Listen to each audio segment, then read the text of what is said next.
Now we have performed the video right operation. Now we will see the next part, that is the how to calculate the signal to noise margin, or that is sometimes called as how to plot a butterfly curve. So this is an important parameter for 60 SRAM. So this is a schematic of 60 SRAM. Now what we will do? We have to observe the VTC of both the inverter. What happened when we plot the inverter VTC, that you have seen a graph that is plotting dragging from 1.8 to 0 like this.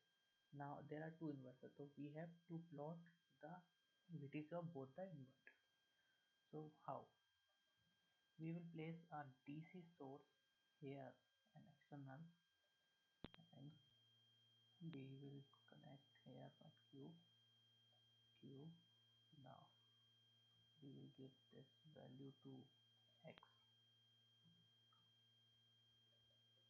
Now launch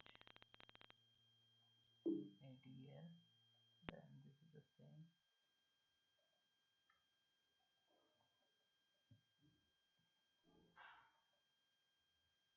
We will perform the DC analysis, then design variable, then variable name is X, and we will change it from 0 to 1.8 volt.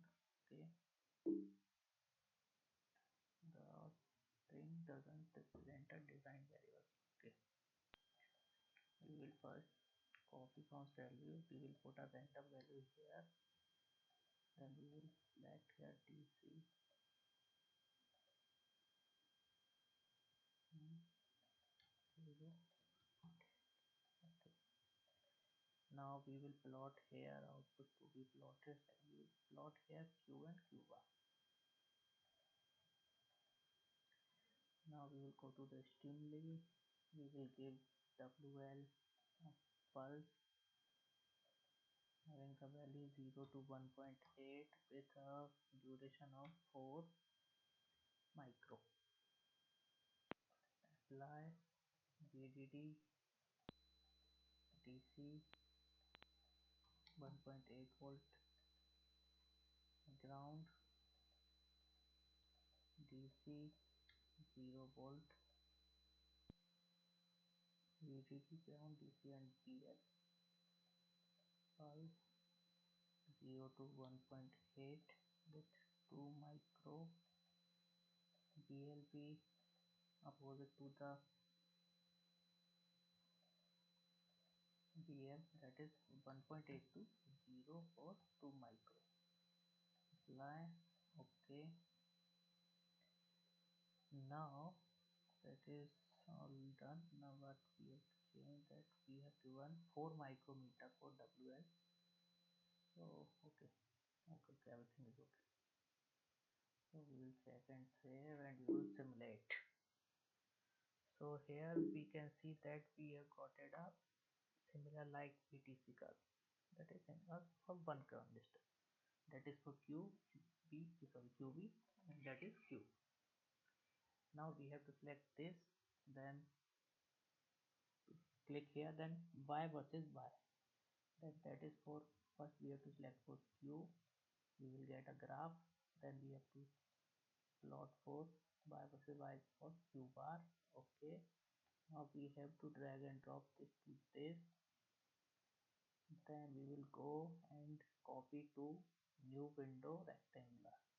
So this is the signal to noise margin curve, or it is also called butterfly curve. So stability of the 60 SRAM is calculated using signal to noise margin. And how to calculate? So there are mainly two things, that is write signal to noise margin or read signal to noise margin.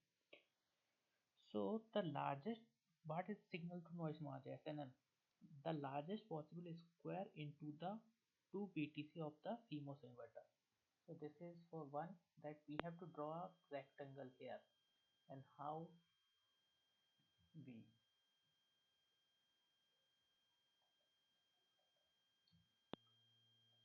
so the maximum size of rectangle that you can plot here will be your signal to noise margin.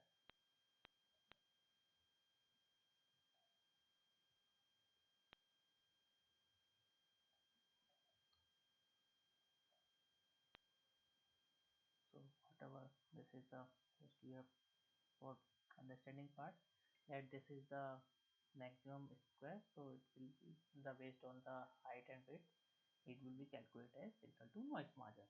So here in this case then we place here VDC. Now you have to place VDC at here, then you have to observe again signal to noise margin, and this is your assignment that you have to read the description about the signal to noise margin for read and write, and you have to draw the butterfly curve for read SNM and write SNM for all the possible values. Okay, thanks.